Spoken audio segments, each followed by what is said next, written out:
Welcome to Aunt Jackie's kitchen. Today I'll be making the moist sweet potato cake, not to be confused with the sweet potato pudding.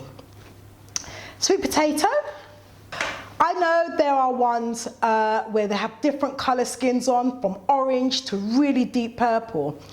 But the reason why I'm using this one is because of its moisture content. The orange skin ones, they have a lot of water content, and if I use that one, it make my cake a bit mushy, it'd be more like a pudding. But this one here with the purple skin, it gives my cake structure, low water content, and that's what we'll be doing. That's what I'll be using.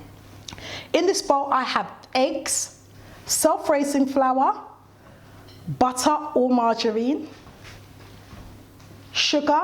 I have soft brown sugar, but you can use dark brown sugar or maybe even white sugar if you choose. Sweet potato, which will be grated. Allspice, 1 tablespoon. I then have a teaspoon of vanilla extract, a teaspoon of rose water, and then I have a teaspoon of baking powder. Now, I'm going to cover this cake before it's completely baked with a coconut cream custard. And for the custard, we have half a cup of tinned creamed coconut. Then we have half a cup of brown sugar, and to sprinkle on the top, maybe a teaspoon or 2, depending on your requirements, of brown demerara sugar. Let's get started. As you know, on a grater, you have many different holes, some bigger than others, some finer than others. I'm going to use this side of the grater. It's fine, but also it's not shredding it, down too much, and it still will give the cake structure when I grate it with this side. I like to grater my things on a sheet of greaseproof paper because it's easy then to pick it up and to pour it out into a bowl. When I do it in a bowl, I find the pieces, they fly everywhere. So we will start to grater.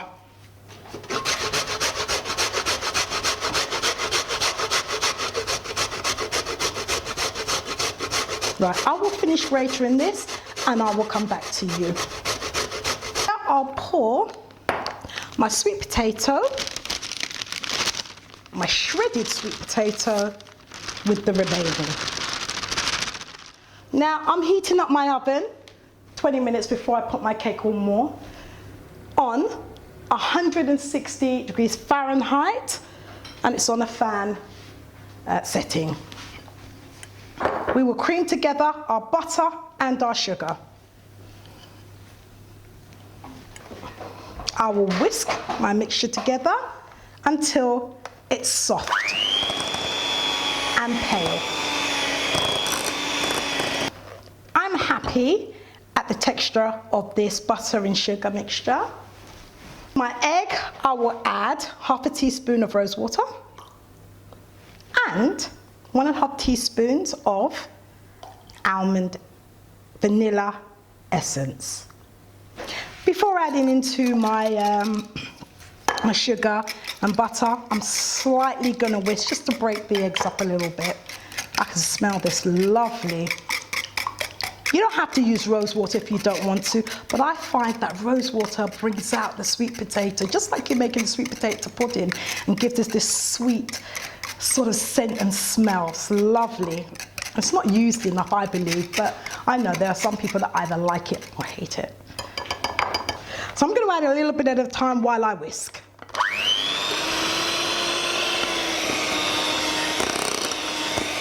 The mixture goes everywhere. Just keep going.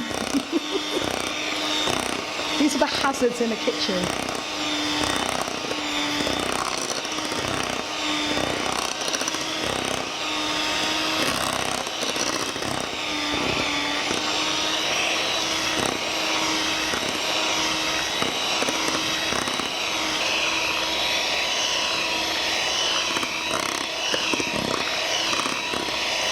When my batter is nice and smooth, it's time to add my flour. This is my flour. To my flour, I will add 2 tablespoons of mixed spice, half a teaspoon of salt, which I forgot to mention earlier, a teaspoon of baking powder. Before sieving, I whisk just so that the mixtures are evenly incorporated. When sieving, add a little at a time. The reason why we add some of these spices is to add flavour to the cake. The sweet potato will make this cake sweet and have a lovely texture, slightly nutty texture, but with the added spice will enhance the flavour of the potato. I will take my time and gently fold in the flour with the egg mixture. I can feel my mixture becoming thicker and tightening as the flour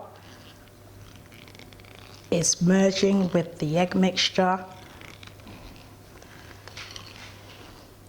The smells to die for, honestly. I haven't even added the sweet potato yet.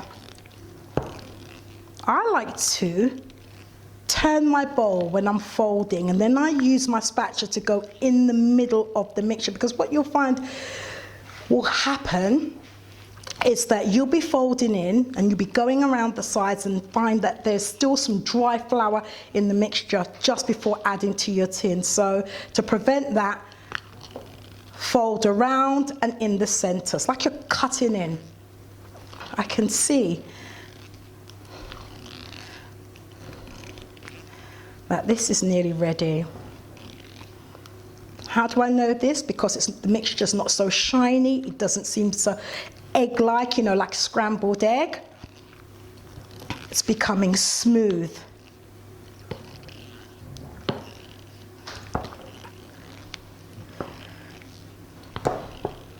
Rising to the surface, just keep folding in.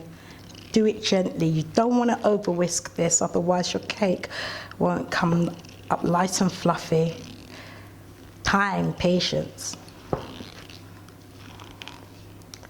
Right. I'm happy with this.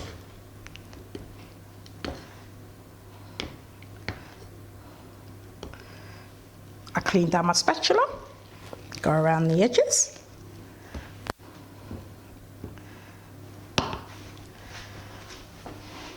I will wash my hands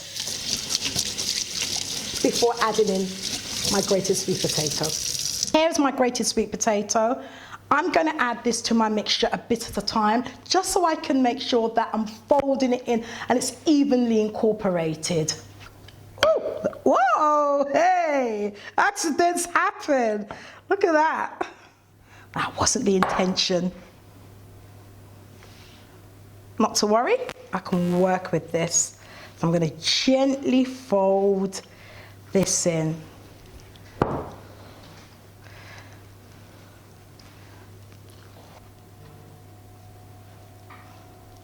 If you find that you're getting clumps, again, take your time and fold in.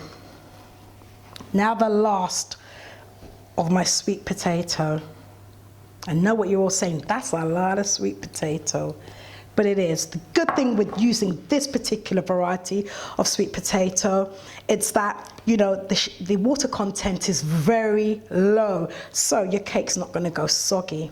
But one thing I didn't take into consideration is adding this much sweet potato, and you don't have to, you can add less, means that it's expanded so much, it's gonna fill my tin and then some. So I'm gonna have leftover, which should be nice. I'm completely happy with this. Now it's time to turn over into my tin. Here, I have an 8-inch round tin. I've greased it with greaseproof paper or parchment paper. As you can see, my mixture is literally doubled in size. But I'm gonna pour some in, I'm gonna have some left over. I'm not gonna overfill this tin, otherwise then my cake will just have this round belly, which is not what I really want. But to tell you the honest truth, I can do 2 of these tins. I can fill both of 2 8-inch tins with the amount of mixture I have. And that's when you know you have a really good cake mixture, is when your mixture expands to the side, it's soft, it's light, it's fluffy. You know that this cake is going to be truly nice. I add my mixture to my cake. While adding, I can still see some clumps of sweet potato. I'll gently stir.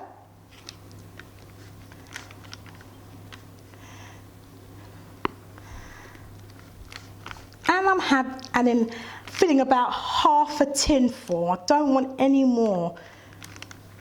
A, it will take longer to cook. B, it might, flow over the tin. Once it's in my tin, I'm going to shake my tin. I'm going to tap it out, and it goes into my oven. It goes in the oven for about half an hour, I would say, to 35 minutes. So between 30 and 35 minutes. And then I'm going to make coconut custard, which I'm going to pour on top. The cake won't be fully cooked. However, with the coconut on top, they will both cook together, and I'll have this lovely, lovely coconut custard on the top and a lovely sponge underneath. That's the plan. And now we'll do the coconut custard. So the coconut custard is very simple.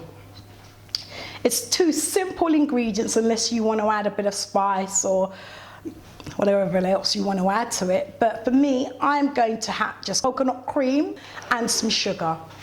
I'm going to mix before I put it on to a hot stove where the sugar will melt. I brought my mixture back for you to see how the soft brown sugar has dissolved, it has caramelized with the coconut cream. It smells like cornmeal porridge if any of you have had it. It smells delightful. Again, as a personal choice, if you want to add a bit of spice to this, bit of rum to this, bit of alcohol, this is the time to do so. We're going to let this cool down, and then we're going to add it, pour it on top of our cake.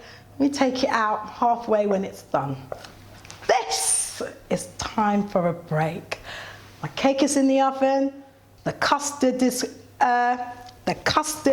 is cooling. I can sigh of relief. It's time for me to have a cup of tea. I'll see you on the other side when the cake comes out of the oven.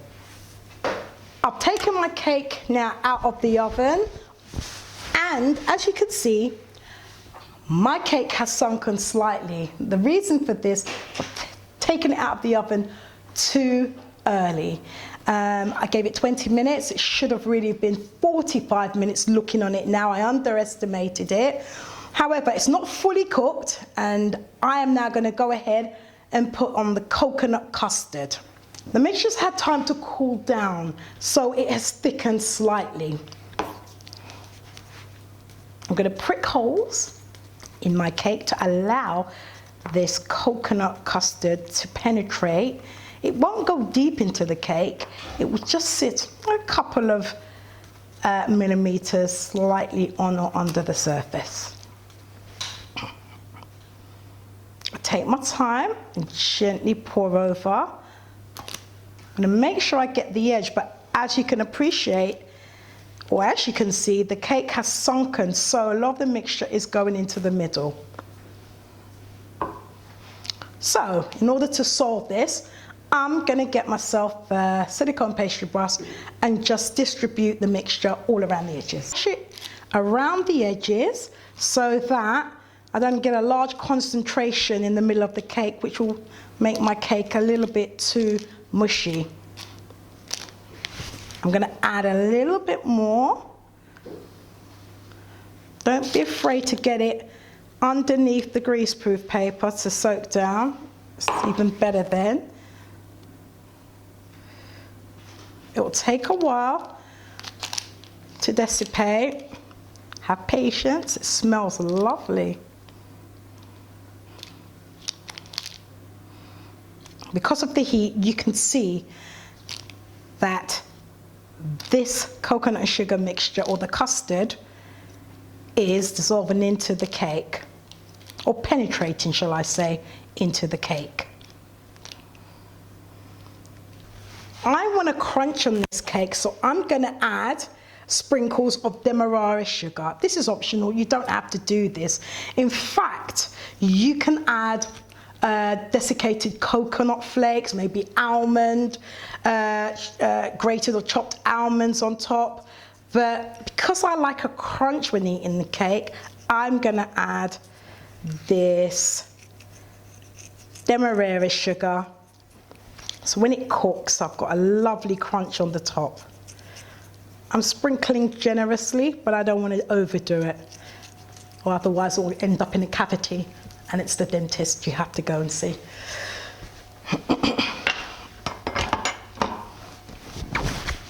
I will now pop my cake back into the oven for an extra 10 to 15 minutes.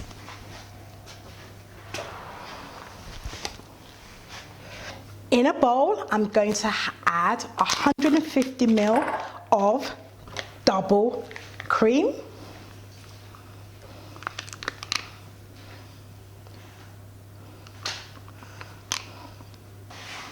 I'm going to add 2 tablespoons of powdered sugar or icing sugar.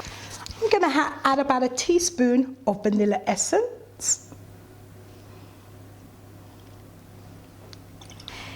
And now I'm just going to whisk. My cream is at stiff peak stage, i.e. it doesn't slip off the whisks. You can add a little bit more powdered sugar if you want to. You can add less. I've chosen to add just minimal amount, as the cake and the custard contain a vast amount of sugar, and I just want to cut the sugar content down by adding a sweet cream, but it's not overly sweet, so it will just complement the cake. I'm going to put my gloves on as the tin is still quite hot. Let's see if this can work for me. Well, hey, done it. So I'm going to leave the cake to cool down for about 15-20 minutes. I want to eat this cake while it's still warm. You know, that's a thing of the past now. Everybody cools their cake down and then they slice it and eat it. But where I grew up and when I grew up, we always enjoyed our cakes hot out of the oven. So I'll leave this to cool down for about 10-15 minutes, and I'm going to serve this with the vanilla cream that you've seen, and what I made previously was my sorrel syrup, which is in one of my videos. Look that up. That will accompany the sweet potato cake with coconut custard top. I believe it will accompany it perfectly. See you soon. Now, normally guys, I would serve my cream in a piping bag with a nozzle, but today I'm just going to be freehand. I'm not going to put my cream too close to my cake because it's still warm and it might melt. But if you have a piping bag and a nozzle, you want it to look professional, I say go for it. And now here comes the star of the day, my sorrel syrup. I'm going to pour a generous amount onto my cake and my cream. And now I'm going to enjoy, not just me though, my bubble, which includes my sister, my nephew, and we're going to enjoy this cake with the delicious vanilla cream and the sorrel syrup. And I really want their honest opinion with this, because, you know, honest opinion, to me, it can only improve you. So let's get to it. This is buffet. You go, Kari.